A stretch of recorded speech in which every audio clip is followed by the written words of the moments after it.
Handa na ba kayo? Siyempre, huwag kalimutang mag-relax, maghanda ng snacks, at samahan sa kwentuhan. Okay, simulan natin sa pinaka-basic. Ano nga ba itong Web 3.0? Imagine mo yung internet na hindi lang kayo basta users, kundi may contribute tayo sa bawat data natin, diba guys? Oo, unlike sa dati na centralized na, dito sa Web 3.0, decentralized siya. Parang barangay council na lahat may boses. Walang isang mayor na nagbibig pa. Wait, decentralized? Parang walang mayor? Paano yun? Exactly, Mark. Ibig sabihin mo lang isang tao o kumpanya ang ipokontrol ng buong system. Lahat ng transaction at info nakastore na sa blockchain. Parang diary na hindi na pwede pag-work na iba. Blockchain. Parang Bitcoin ba yan? Tama, Julian. Blockchain is a digital ledger na safe at transparent. Parang notebook na lahat ng tao pwede makita, pero hindi pwede baguhin.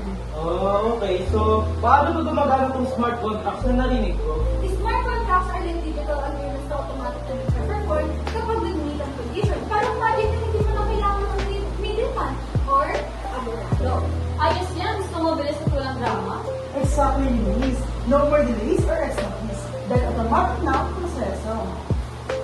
At alam niyo ba, na maraming sikat na apps ngayon gamit ang Web 3.0 like Bitcoin, Ethereum, at ibang mga decentralized finance platforms.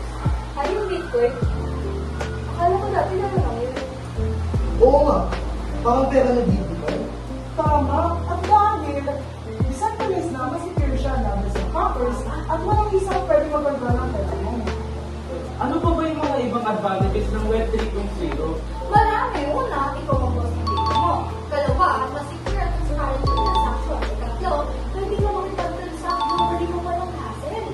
Parang yung criteria sa mga online seller, diba? Oo nga. Plus, dahil walang middleman, mas mura ang fees at mas mabilis ang proseso. Pero may challenges ba? Siyempre naman, Marian, kailangan pa naman mabilis sa internet at mas maraming tao ang matutupan ng umitin sa video. Parang kailangan pa ng training para sa mga lumasarek.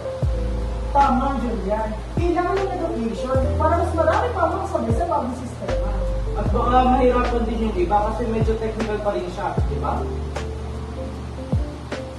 Oo, kaya importante naman yung mga simple tutorials na support groups para sa mga beginners, di ba guys?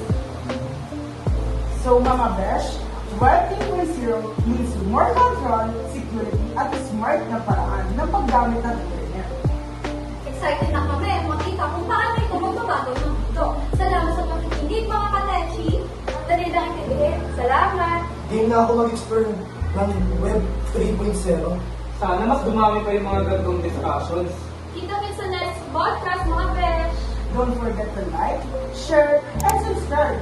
Stay touchy, mga beshi! Bye! See you sa next episode namin!